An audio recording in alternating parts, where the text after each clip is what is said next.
है। टाकुटो उससे कहता है कि वो कैपिटल को डिफेंड करना जारी रखे, तब तक वो अपनी स्ट्रेटजी को सोचेगा। उसे यकीन है कि 4 में से एक जनरल यहाँ पर भी आया होगा और ये लड़ाई मुश्किल होने वाली है, लेकिन इतना सोच के वो स्माइल करने लगता है क्योंकि उनके माना रिसोर्सेज ऐसी ही सिचुएशंस के लिए हैं। इसके बाद टाकुटो माइनोग्रा के सारे माना रिवर्स इसला को दे देता है और उससे कहता है कि जितना हो सके वो अपने लेवल को बढ़ाती जाए ताकि उसे प्रेडेशन और पैरासिटिक एक्स की स्किल मिल सके। जाओ इसला और हमारे दुश्मनों को खत्म कर दो। ड्रैगन टन की बैटल से मुझे अपने दुश्मनों के बारे में बहुत कुछ पता लग गया है और अब क्योंकि तुम्हारा लेवल भी बढ़ चुका है तो चाहे तुम्हारे सामने एक जनरल ही क्यों ना हो, तुम उन सबको हरा सकती हो। इसके बाद इसला दुश्मनों की तरफ जाने लगती है। दूसरी तरफ डीमन आर्मी के एलीट सोल्जर्स सोच रहे थे कि वो ऐसे घटिया फॉरेस्ट में कर क्या रहे हैं और उनमें से एक कहता है कि शायद डीमन लॉर्ड को पता भी नहीं है कि फ्लेमिन उनकी सेना को लेकर यहाँ पर आया है और उन्हें लगता है कि शायद फ्लेमिन डीमन लॉर्ड को धोखा देने वाला है। वो ये सब बात कर ही रहे थे तभी वहाँ पर एक ओगर आता है जिसे उन्होंने एरिया को स्काउट करने के लिए भेजा था, लेकिन उसका शरीर जगह जगह से फूला हुआ था और वो बहुत ज्यादा दर्द में था। एलीट सोल्जर्स उससे कहते हैं कि वो उनके करीब ना आए, लेकिन तभी अचानक से उसके शरीर से लार्वा बाहर आने लगते हैं। उन्हें उन लार्वा से बहुत ज्यादा मुश्किल हो रही थी और वो यहाँ से वापस जाने का डिसाइड करते हैं, लेकिन तभी उन्हें इसला की आवाज सुनाई देती है। अगर डीमन आर्मी इतना भी नहीं संभाल सकती तो तुम लोगों को तो चुल्लू भर पानी में डूब मरना चाहिए। उन सबको समझ नहीं आ रहा था कि ये आवाज आखिर आ कहाँ से रही है। तभी इसला वहाँ से नीचे उतरने लगती है और थोड़ी देर में ही सभी डीमंस को खत्म करके उन्हें खाने लगती है ताकि उसकी पावर्स और भी ज्यादा बढ़ सके। लेकिन वो सबके सब डीमंस किसी काम के नहीं थे। थोड़ी देर में ही वहाँ पर डीमन जनरल फ्लेमिन आ जाता है जो कि अपनी सारी सेना को हारा हुआ देखकर हैरान था। फ्लेमिन बताता है कि वो 4 डीमन जनरल्स में से एक है और इसला से पूछता है कि आखिर वो है कौन। मुझे लगा ही था डीमन आर्मी को लीड करने वाला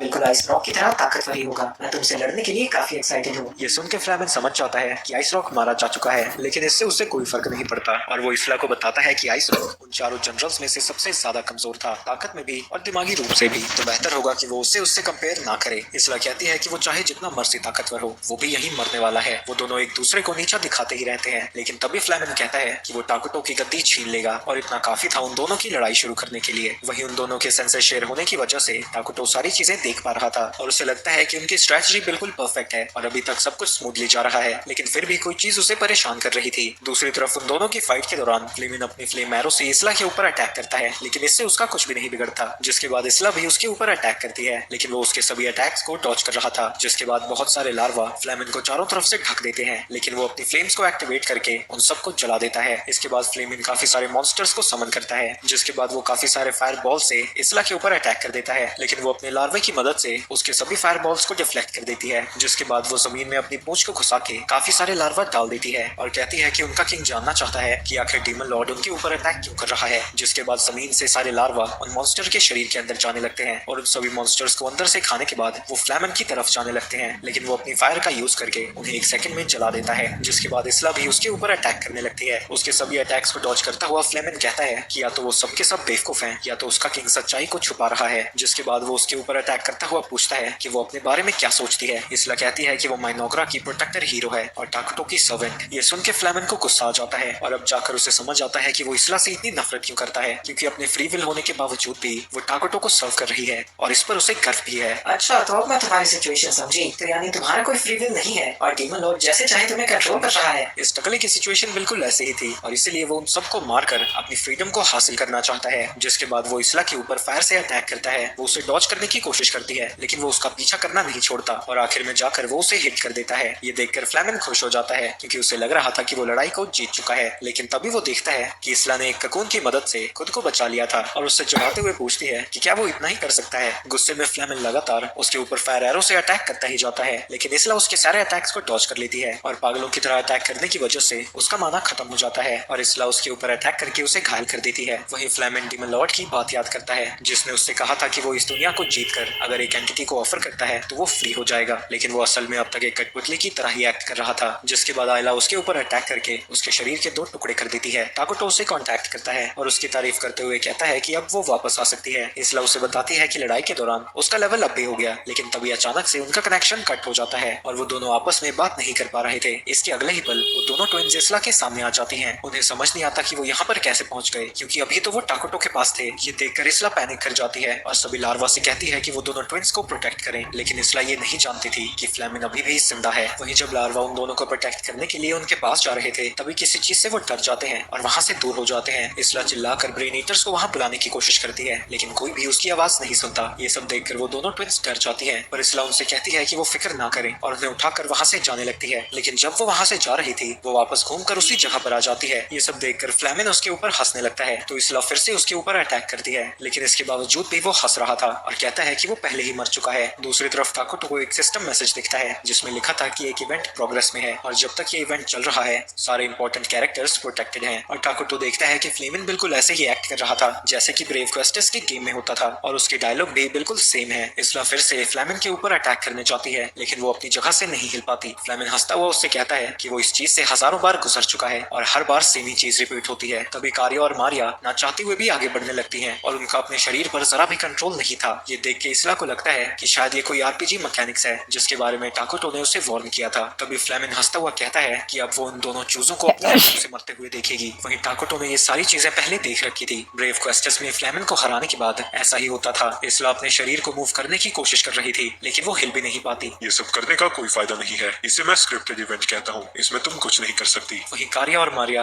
डर के मारे रोने लगती हैं तो इसला उनसे प्रॉमिस करती है कि चाहे कुछ भी हो जाए वो उन्हें कुछ भी नहीं होने देगी और वो खुद को आजाद करने की कोशिश करने लगती है, लेकिन इससे उसके ही शरीर को नुकसान होता है। तुम सब के सब बेवकूफ हो, तुम्हें लगता है कि तुम अपनी मर्जी से जी रहे हो, लेकिन हीरोज हो या डीमन लॉर्ड सबके सब गेम के मोहरे हैं। हम सिर्फ वही कर सकते हैं जो गेम हमें करने देती है। तुम भी मुझे सुन रहे हो ना? दुनिया को जीतने के बाद आजाद होने की बात भी झूठी थी। तुमने मुझे और डीमन लॉर्ड दोनों को ही बेवकूफ बनाया है। ताकुतो, तुम भी इन सबसे बेहतर नहीं हो। जब तुम मुझसे लड़ रहे थे तुम यही सोच रहे थे ना कि इस बॉस को हराने के बाद मैं अपने गियर को अपग्रेड करूंगा, लेकिन देखो मैं अभी भी जिंदा हूँ और तुम जिसकी भी फिक्र करते हो मैं उसकी जान अपने हाथों से लूंगा। जिसके बाद वो खुद की बॉडी को धमाके में उड़ा देता है और वो धमाका बहुत बड़ा था। इसके बाद हम पास्ट का सीन देखते हैं जब वो दोनों बहनें एक ऊंची जगह पर चढ़कर माइनोग्रा को देख रही थी जो कि उन्हें बहुत सुंदर लगता है और मारिया चांद को देखकर कहती है कि चांद बहुत सुंदर है। ये सुन के कारिया उसे बताती है कि किंग ने उससे कहा था कि जब वो कहते हैं कि चांद सुंदर है इसका मतलब आई लव यू होता है। तो मारिया कारिया को देखकर कहती है कि चांद बहुत सुंदर है और कारिया भी यही कहती है। जिसके बाद कारिया कहती है कि उन्हें इस्ला माँ को भी यहाँ पर लाना चाहिए और वो उनसे भी कहेंगे कि चांद सुंदर है और वो कहते हैं कि अगली पूर्णिमा को वो इस्ला माँ को यहाँ पर लेकर आएंगे, तब तक वो इस बात को सीक्रेट रखेंगे। इसके बाद हम प्रेजेंट का सीन देखते हैं जहाँ पर इस्ला ने उन दोनों को बचा लिया था लेकिन इसकी वजह से उसका पूरा शरीर डैमेज हो चुका है। अपनी इस्ला माँ को ऐसे देखकर वो दोनों लड़कियां रोने लगती हैं लेकिन उन दोनों को सही सलामत देखकर इस्ला खुश थी। वो दोनों किंग और मेडिक्स को कांटेक्ट करने की कोशिश करती है लेकिन वहाँ से कोई जवाब नहीं आ रहा था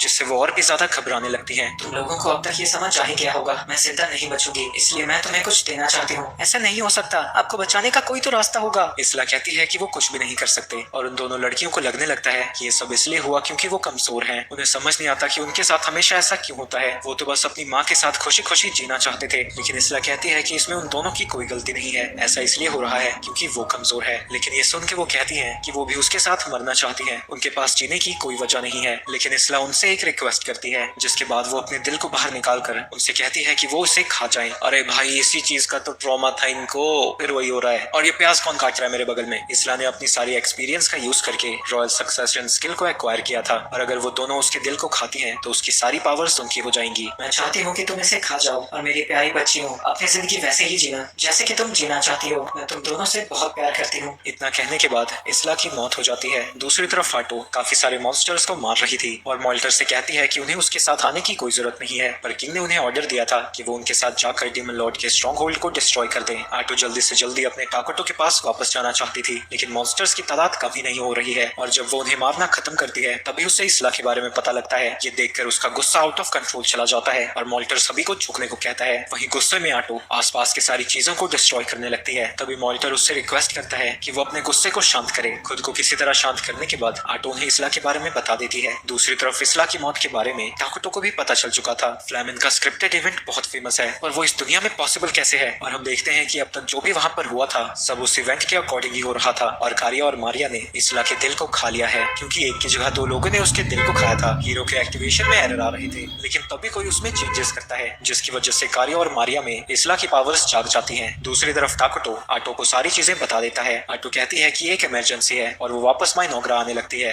लेकिन ताकुतो उसे रोक देता है। इस्ला की मौत हो गई है लेकिन वो दोनों ट्विंस अभी भी जिंदा है। इस्ला ने रॉयल सक्सेशन का यूज करके उन दोनों को अपनी पावर्स दे दी है और वो साउथ में एनिमी के स्ट्रॉन्ग होल्ड की तरफ जा रही हैं। वो जरूर बदला लेना चाहती हैं और सक्सेशन की वजह से अब उन्हें हीरो का स्टेटस मिल चुका है, पर अब हम और हीरोज को नहीं खो सकते। मेरे ऑर्डर्स उन तक नहीं पहुंच पाएंगे तो मैं चाहता हूं कि तुम उन्हें वापस लेकर आओ। लेकिन आटो कहती है कि आरपीजी मैकेनिक्स बहुत ज्यादा खतरनाक है इसलिए उसे ताकुतो के पास जाकर उसे प्रोटेक्ट करना चाहिए। वो भावनाओं में बहकर ये सारी चीजें नहीं कर सकते। इस्ला ने उन दोनों ट्विंस को हमें सौंपा है। ये मेरा ऑर्डर है आटो, जाओ और उन दोनों को सही सलामत वापस लेकर आओ। ये सुन के आटो कुछ नहीं कहती और मॉल्टार से कहती है कि वो सब कैपिटल में वापस जाएं और वो याद करती है कि टाकुटो इटर्नल नेशंस का सबसे बेस्ट प्लेयर है तो उसे उनके ऊपर भरोसा रखना चाहिए। इसके बाद एमिल और जिया भी उसे कांटेक्ट करते हैं और उससे पूछते हैं कि उन्हें आगे क्या करना चाहिए, लेकिन टाकुटो उनसे कहता है कि वो कुछ भी ना करें जब तक कि वो उन्हें ऑर्डर नहीं देता। दूसरी तरफ कारिया अकेली ही डीमन आर्मी के पास पहुंच जाती है और वहां पर विंड डीमन जनरल भी मौजूद है। विंड जनरल अपनी आर्मी को ऑर्डर देने लगती है कि वो कारिया को खत्म कर दें क्योंकि उसे लग रहा था कि वो ऐसे ही एक नॉर्मल लड़की है, लेकिन तभी कारिया अपनी पावर्स को एक्टिवेट करती है। दूसरी तरफ मारिया डांस कर रही थी। वो शुरू से ही थोड़ी सनकी है, लेकिन इसला की मौत की वजह से उसका दिमागी संतुलन और भी ज्यादा बिगड़ चुका है और वो फिलहाल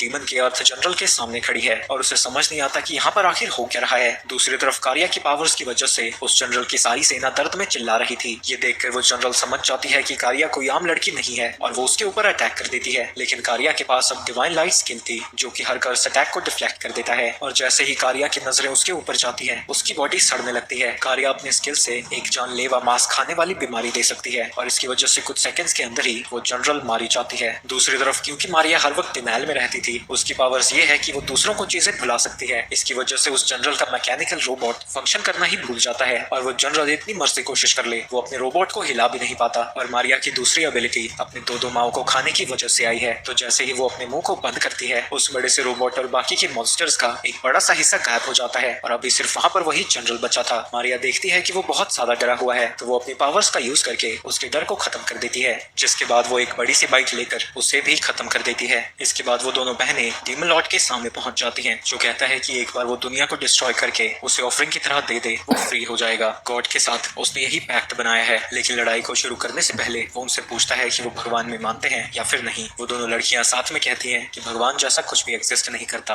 डीमन किंग डार्क बैरियर को एक्टिवेट करता है और कहता है कि वो दोनों उसके शरीर पर खरोंच भी नहीं ला सकते, लेकिन तभी उसका बैरियर टूट जाता है जो देख के वो कंफ्यूज हो जाता है क्योंकि ऐसा सिर्फ चोजन हीरो ही कर सकता है और उसके अग्रीमेंट के हिसाब से ऐसा कोई इस दुनिया में एग्जिस्ट ही नहीं करना चाहिए। लेकिन वो दोनों बहनें उसके सवालों का कोई जवाब नहीं देती और डीमन किंग कहता है कि जिस हीरो को वो पहले जानता था वो भी चुप ही रहा करता था। इसके बाद वो डीमन लॉर्ड अपनी ट्रू फॉर्म को रिलीज करता है और कहता है कि वो अपनी पूरी पावर के साथ इसलिए लड़ पा रहा है क्योंकि इस दुनिया में उसके ऊपर उतने रिस्ट्रिक्शंस नहीं है, तो गेम की तरह फेजेस में लड़ना बड़ी बेवकूफी होगी। वो बहुत सारे हथियारों से दोनों बहनों के ऊपर अटैक कर देता है, लेकिन मारिया बस हंसती है और उन ब्लेड्स को अटैक करना ही भुला देती है, जिसके बाद कारिया अपनी स्किल से ग्राउंड को सड़ाने लगती है जिससे डीमन लॉर्ड का पैर उसमें फंस जाता है। इसके बाद वो उसके वेपन को ही उठाकर डीमन लॉर्ड की तरफ बढ़ने लगते हैं। वो अपने वेपन के कर्स को एक्टिवेट करने की कोशिश करता है, लेकिन मारिया की पावर्स की वजह से वो कर्स करना भी भूल जाते हैं। वही इन सब की वजह से डीमन लॉर्ड को लगने लगा था कि ये कोई उसकी परीक्षा है। वो कारिया के ऊपर अटैक करने जाता है, लेकिन वो पल भर में ही उसके हाथ को सड़ाने लगती है और जब वो दर्द से चिल्ला रहा था मारिया दोनों तलवारें उसके शरीर में घुसा देती है, जिसके बाद कारिया फिर से उसके ऊपर अटैक करती है और अब उसका शरीर भी सड़ने लगा था। लेकिन डीमन लॉर्ड को लगता है कि वो नहीं हार सकता क्योंकि गॉड उसके साथ है। वो हर हाल में पैक्ट को पूरा करके अपनी फ्रीडम को हासिल करना चाहता है और वो हिम्मत नहीं हारता, जिसकी वजह से उसके सारे जख्म हील होने लगते हैं। उसे लगता है कि गॉड ने उसकी मदद की है और वो उन्हें बताने लगता है कि उसके गॉड का नाम क्या है, लेकिन तभी स्क्रीन पर मैसेज आता है कि वो बिना परमिशन के गॉड का नाम नहीं ले सकता और तभी वहाँ पर एक बंदा आ जाता है जो कि डीमन लॉर्ड को आधे में काट देता है, जिसकी वजह से वहाँ पर तो गोल्ड कॉइन्स के ढेर बन जाते हैं। वो कहता है कि वो उन दोनों की मदद करना चाहता था, लेकिन कारिया उसके ऊपर गुस्सा थी और पूछती है कि उनकी लड़ाई के बीच में आने की उसकी हिम्मत कैसे हुई, लेकिन वो कहने लगता है कि ये बस एक कोइंसिडेंस था और लड़कियों को गुस्सा नहीं होना चाहिए। वो हंसते हुए ज्यादा प्यारी लगती हैं, लेकिन वो दोनों अभी भी गुस्सा थी और उसके ऊपर अटैक करने जाने लगती हैं, लेकिन वो बंदा उन्हें रोक देता है और कहता है कि उनके अभी के लेवल पर वो उसे नहीं हरा सकती, लेकिन उसकी वजह से वो अपनी माँ का बदला नहीं ले पाए थे, तो वो दोनों उसके ऊपर अटैक करने के लिए जाने लगती हैं। लेकिन तभी वहाँ पर आटो आ जाती है और उस आइस रॉक की स्किल का यूज करके उन्हें बीच में ही रोक देती है। आटो उनसे कहती है कि वो यहाँ से अब वापस चले, उन्होंने बदला ले लिया है, ये किंग का ऑर्डर है, लेकिन वो कहती है कि आदमी उनके रास्ते के बीच में आया था। आटो उनसे कहती है कि लगता है वो कुछ गलत समझ रहे हैं, जो उसने अभी कहा था वो डायरेक्ट किंग के ऑर्डर हैं, लेकिन वो लड़कियां उससे कहती हैं कि वो उनके रास्ते से हट जाए। ये सुन के आटो को गुस्सा आ जाता है और वो उनसे लड़ने के लिए तैयार हो जाती है और उसे लगता है कि अगर वो जिंदा उन्हें वापस ले जाएगी तो टाकुटो उसे माफ कर देगा। वो उनके सामने आकर खड़ी हो जाती है और वो दोनों कहती हैं कि वो उसकी बात नहीं मानेगी क्योंकि किंग ने उनसे कहा था कि वो फ्री हैं और जो चाहे कर सकते हैं, लेकिन तभी उन्हें याद आता है कि टाकुटो ने कहा था कि वो सब कुछ कर सकते हैं जिसके ऊपर उनकी माँ को गर्व होगा, और वो रियलाइज करते हैं कि उनकी माँ को ये सब बिल्कुल पसंद नहीं आता, तो वो अपने हथियार डाल देते हैं और आटो से माफी मांगते हैं। उनकी सिचुएशन को देखकर आटो उन्हें माफ कर देती है। तभी वो बंदा सॉरी बोलकर वहाँ से भाग जाता है और आटो देखती है कि उसने स्कूल यूनिफॉर्म पहनी थी, तो शायद वो भी टाकुटो की तरह एक प्लेयर है। आगे कारिया और मारिया आटो से पूछती है कि क्या उनकी माँ इसला वापस से जिंदा हो सकती है, लेकिन आटो उन्हें बताती है कि वो मर चुकी है।